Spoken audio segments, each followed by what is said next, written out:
Goats doing goat shit. This is a segment where I like to highlight goats within their respective lanes, exceeding expectations and going above and beyond.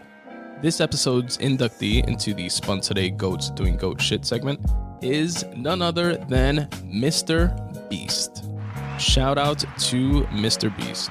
Mr. Beast, for those of you who don't know, is the most popular YouTuber of all. He does these really elaborate YouTube videos and not stunts, but let me give you an example of the type of content that he puts out, which is, for example, giving someone, building a house in the middle of nowhere, a small little house, and challenging someone to stay in the house. They can't leave the house for 30 days, and if they do, they get, $500,000 or something like that. Can't see family, no internet, no anything. They'll have food and water, and that's pretty much it. Then they'll have, he'll do things. There's a big circle in a field somewhere. Everybody's in the circle. Last person to leave the circle wins, X amount of dollars. People are in a very cold, frozen room. Last one to leave wins X amount of dollars. Stuff like that. He also has a philanthropy arm to his channel, a completely separate channel dedicated to doing good. He recently had a video that I featured as a video of the week in my newsletter, spuntoday.com/subscribe if you're interested, where he paid for the cataract surgery for 100 or 1,000 people or something like that literally couldn't see for years and years and years and years because they couldn't afford this cataract surgery, didn't have insurance to cover it, and through his philanthropy channel did this. Their videos, they get millions and millions and millions of views, generates funds for him to continue doing this type of thing. Now, the video specifically that I wanted to feature Mr. Beast for is one that I will link to in the episode notes, titled, "I Built 100 Wells in Africa."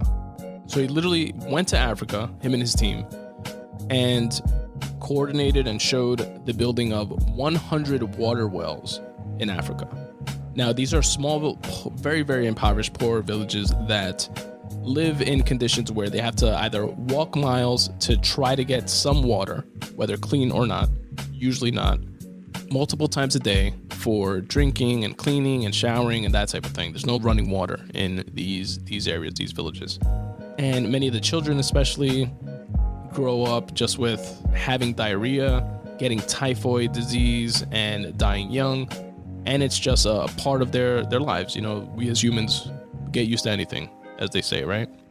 But what he did in building these natural freshwater wells, which the process essentially is this huge, and they break it down in the video more eloquently than I can, but these huge trucks that dig deep into the earth, past all the rock and soil and pollutants, into freshwater reservoir. And that allows them to add a spigot to the top and provide fresh drinking water to all these areas. And it's unlimited fresh drinking water that can produce approximately 3,600 gallons a day, 3,600 gallons per day per spigot, and can pump for 30 years plus, completely free, aside from obviously the cost of doing this, which is what Mr. Beast and his philanthropic channel covered, what they paid for it to do. That setup also provided a pressurized water source, which will allow folks to have running water and pressure to be able to wash clothes and stuff like that, and no longer have to go to the rio to wash clothes and bang the clothes up against a rock, so on and so forth.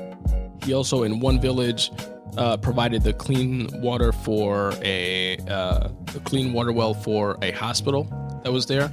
It's obviously very important to have clean water in a hospital, but they were also dealing with, unsanitary conditions and dirty water, or having to go through hell to try to get clean water, and a bunch of avoidable, unnecessary obstacles.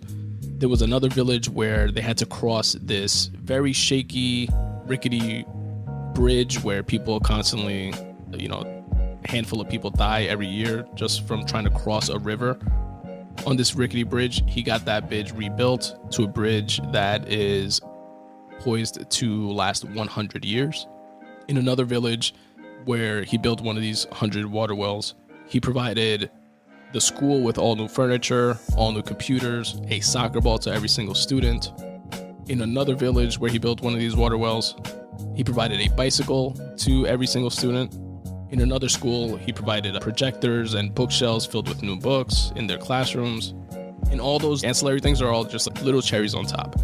The big takeaway, obviously, is the fresh water that we all take for granted that these folks living in these villages never had access to.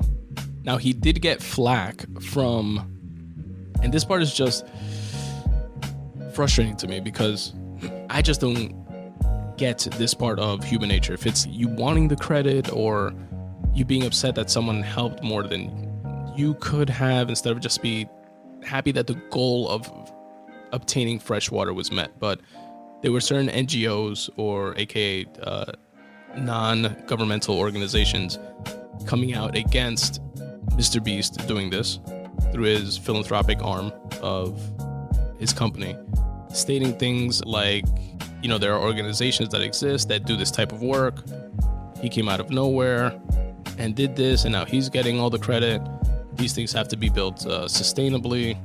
He's doing it just for clicks and likes, so on and so forth. To that, I'll say 100%, as stated by Mr. Beast himself in the video, 100% of the money raised from the video is going back into building more wells.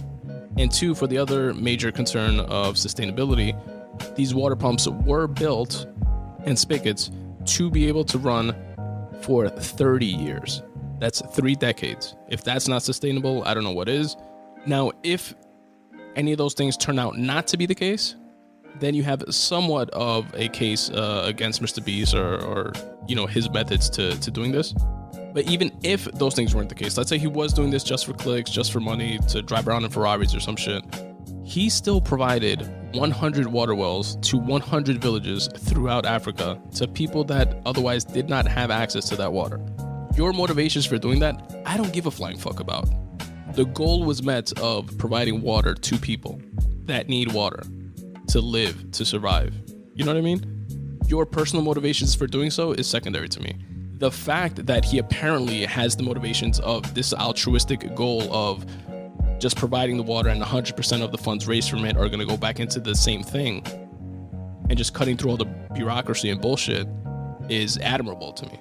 And the fact that they were built sustainably to last 30 years, that's like above and beyond in my eyes. Just the goal of meeting the fact that these villages have sustainable water now, or just water in general. Let's say it lasted 6 months, a year. You made everyone's life better for that period of time, let alone the projected amount of time that and generations that this will affect if in fact it does last for 30 years. So folks, stop hating on folks doing good, trying to do the right thing, just because it wasn't the way that you would go about doing it. And shout out to Mr. Beast and team for quite honestly having the balls to try to do good and try to do better, in spite of the blowback received for this video and others.